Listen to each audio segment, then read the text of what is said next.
Hello, fellow crafters. The other day when I was on the Karen Burniston Pop-Up Peeps Facebook page, I saw a post in there about pop-up cubes, which interested me. I looked up the directions on the internet and found out that there were a lot of measuring and hand cutting, which I'm not a fan of. So I said to myself, I think I can make that with the new Karen Burniston surprise ball pop-up die, and here are my results. Who wouldn't just love to find this in their mailbox? I needed a thank you card, so that's the theme that I went with this time. I'm going to show you how I made this, and I'm going to share some of the things that I learned along the way. I have two theories about learning. One is you learn by repetition, and the second is you learn by mistakes. And I'm going to share some of my mistakes with you so that you don't have to do that. All of the pop-up cubes that I saw on the internet used a box. I decided to go with an envelope instead, so it's easier to mail. It still takes extra postage because it's square, but that's okay. Okay, enough playing for now. Let's get started on our card. I started with the surprise ball pop-up die set. Let's start with the ball itself. For that, we need two pieces that look just like this. Once we have them cut out, we need to remove all of the debris from the openings in the die. And then we need to go around and find all the creases. The die makes the crease marks for you, so all you have to do is fold them over. Once we've done that, we're going to turn the piece over, and we're going to see that on two sections there's these little wings, and we want to fold those to the inside. I'm going to fold them over and crease them right now, and then in a minute we're going to glue them down. Once these little wings are glued in place, it adds strength to the ball, so let's do that now.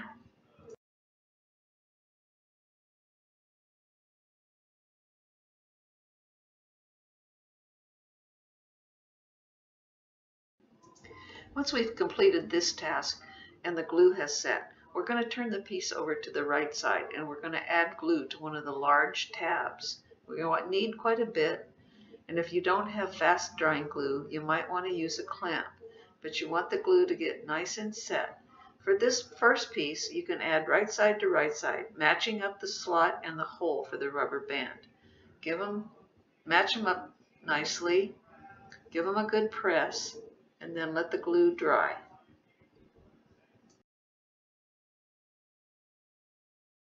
Once that glue has set, you should have a piece that looks just like this when it's open.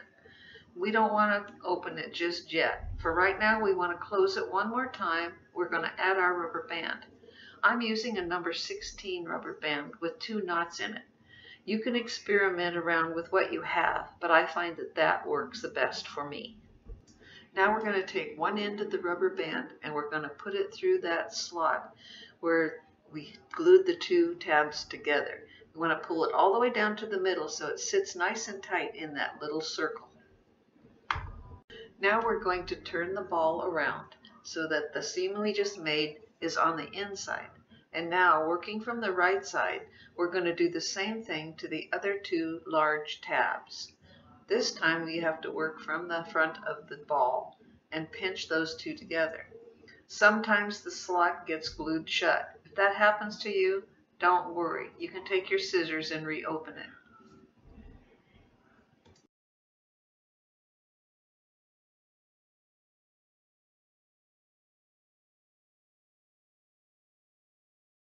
It's good to take your time right here and line up those seams carefully.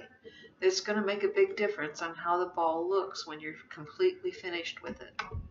Right here you can give it a good pinch and hold it for a minute, or you can put a clamp on it if that's your choice. Once that glue is set on the large tab, it's time to reach in there and add the other section of the rubber band, just as you did the first time, to the second half. This is a little awkward sometimes, but this is a good time to do it because you have both ends open. Once the rubber band is attached to both sides, you end up with something funny looking, sort of like this.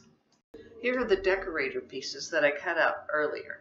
In addition to that, I used part of the triple flip die to make the tab.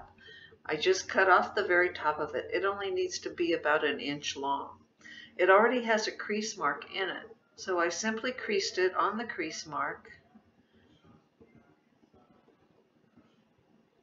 And then I covered the arrow with a piece of green paper and glued it together. I also used Karen's alphabet set to cut out the words thank you.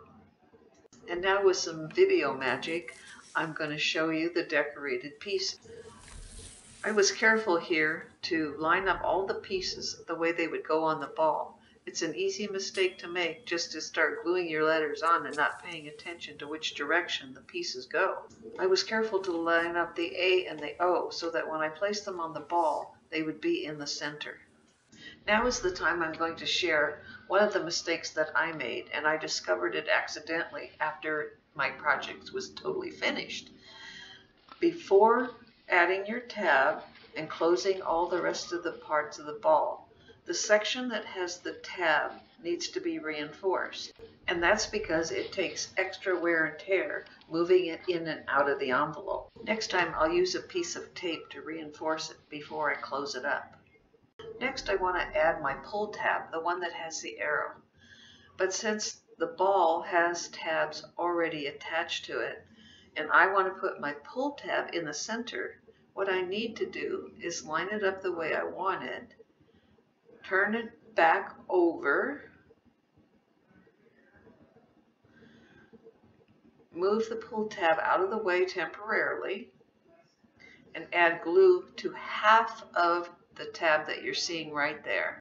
I realized later that I should have split this tab in half, making two individual tabs next to each other. Now I want to add half of the arrow tab to the glued area. Now it's time to wait for glue to dry. Now that that's dry, I see that I got a little extra length on the black tab, so I'm going to cut that off. Now we want to join the two pieces of the ball together. So I'm going to turn the tab back the way I want it to go.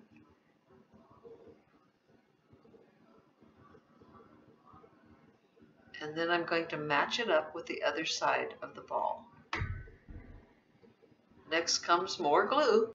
Okay, now is the time when that reinforcement should have been added, but I didn't know that when I was filming, so that step got skipped and I closed the ball up. This card is my experimental model. I made it first to see how it would work, and I discovered one big mistake was I didn't put my tab in the seam. I put it on the outside. It'll still work okay and I'll probably still use this, but I'll have to put another panel over the top to hide that tab, and it isn't as strong as the one mounted on the inside. So there's another lesson learned. Once I had the ball completely assembled, I began my decorating, and I didn't show you all of that because I didn't want to bore you silly. I'm sure you get the idea. When I decorated the bottom half of the ball, I made sure that I began with the O and lined it up with the A. That way everything is centered and everything is in the correct place. For the envelope, I began with a piece of cardstock that's 11 inches by 5.5, creased in the center, making it a 5.5-inch square when it's folded. Next, we need a thin line of glue at the top and the bottom of half our card. We want to leave the section opposite the fold open, creating our envelope. Be sure to keep the line thin and close to the edge so that we have plenty of room for our pop-up ball. Be sure to put a continuous line so there's no gaps where the envelope could pop open once the ball is in there, because there'll be a little bit of pressure on those seams. Oops, looks like I missed a little spot. I'm going to add a little extra glue there.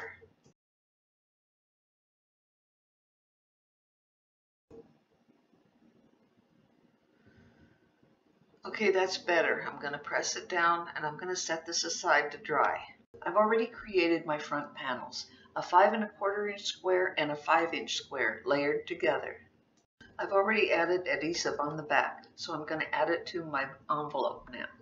And since these are all square, it doesn't matter which way you put them. However, for the next step, we do need to find the opening in our envelope. Once the open side has been determined, I want to keep it to the right. I want to make a mark right in the middle because I want to add an opening for the pull tab. Since this is a 5.5-inch card, The center is going to be at 2 3/4. So I'm going to make a little mark with a pen because I'm going to cut it later. It won't show. I'm going to put it right on the green so I can see it easily.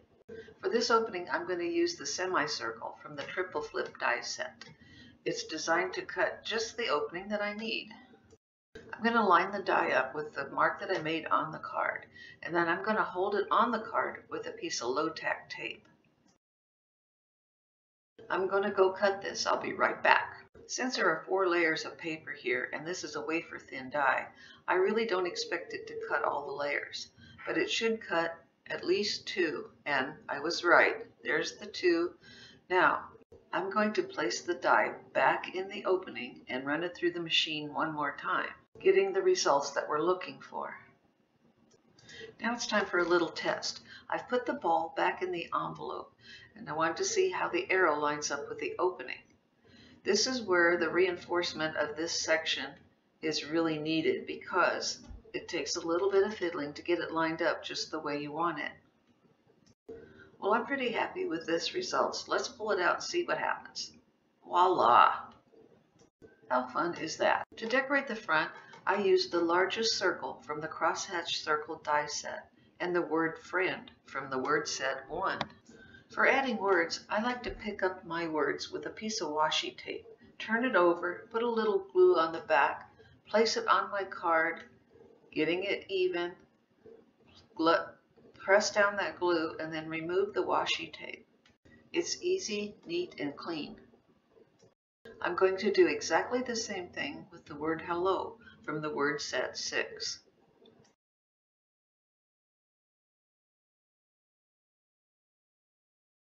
I've cut out a few little stars, so I'm going to place those around my words and add my panel to the card.